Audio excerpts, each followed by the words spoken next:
Hello everyone, welcome to Sanmarga classes. ಸೂಕ್ಷ್ಮ ಜೀವಿಗಳು ಮಿತ್ರ ಮತ್ತು ಶತ್ರು ಪಾಠದ 13ನೇ ಪ್ರಶ್ನೆ. ಸೂಕ್ಷ್ಮ ಜೀವಿಗಳ ವಿಧಗಳನ್ನು ಹೆಸರಿಸಿ ಅಂತ ಕೇಳಿದ್ದಾರೆ. ಸೂಕ್ಷ್ಮ ಜೀವಿಗಳು ಅಂದ್ರೆ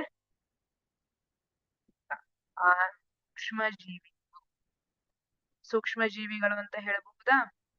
ಹೇಳೋದಿಲ್ಲ. ಆನೆ ಸೂಕ್ಷ್ಮ ಜೀವಿ ಹೌದಾ? ಹೇಳೋದಿಲ್ಲ. ಇದನ್ನ ಸೂಕ್ಷ್ಮ ಜೀವಿ ಅಂತ ಹೇಳ್ತೀವಾ? ಹೇಳೋದಿಲ್ಲ. ಹಾಗಿದ್ರೆ ಸೂಕ್ಷ್ಮ ಜೀವಿ ಅಂದ್ರೆ ಏನು? ಯಾವ್ದು ಕಾಣೋದಿಲ್ವೋ ಅದನ್ನ ನಾವು ಸೂಕ್ಷ್ಮ ಜೀವಿ ಅಂತ ಕೇಳ್ತೀವಿ. ಯಾವ್ದು ನಮ್ಮ ಬರಿಗಣ್ಣಿಗೆ ಕಾಣ್ತೀವಿ ಅದನ್ನ ಸೂಕ್ಷ್ಮ ಕರಿತೀವಿ.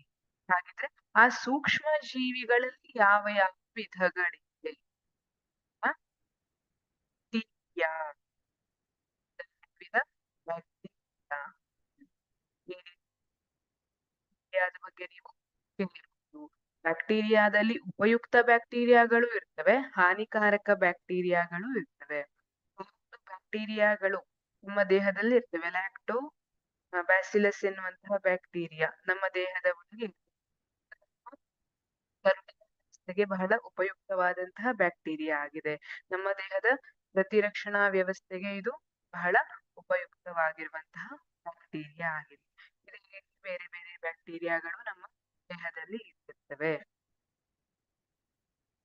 ಶಿಲೀಂಧ್ರ, ಇದು ಶಿಲೀಂಧ್ರ.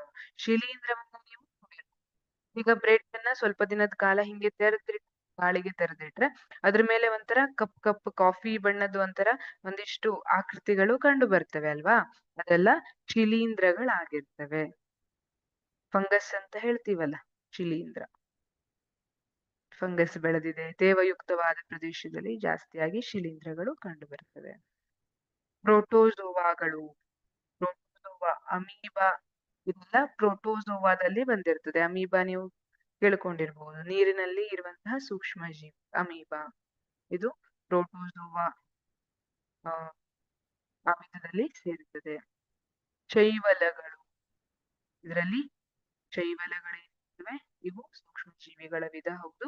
ಹಾಗೆ ನೀಲಿ ಹಸಿರು ಶೈವಲಗಳೆಲ್ಲ ಇರ್ತವೆ. ನೀವೆಲ್ಲ ಇದನ್ನ ಸಮುದ್ರದಲ್ಲಿ ಅಥವಾ ಯಾವ್ದಾದ್ರು ಸ್ವಚ್ಛವಾದ ಹೊಳೆಗೆ ಕೆರೆಗೆ ಎಲ್ಲ ಹೋದಾಗ ಈ ಶೈವಲಗಳನ್ನ ನೋಡಿರ್ಬೋದು.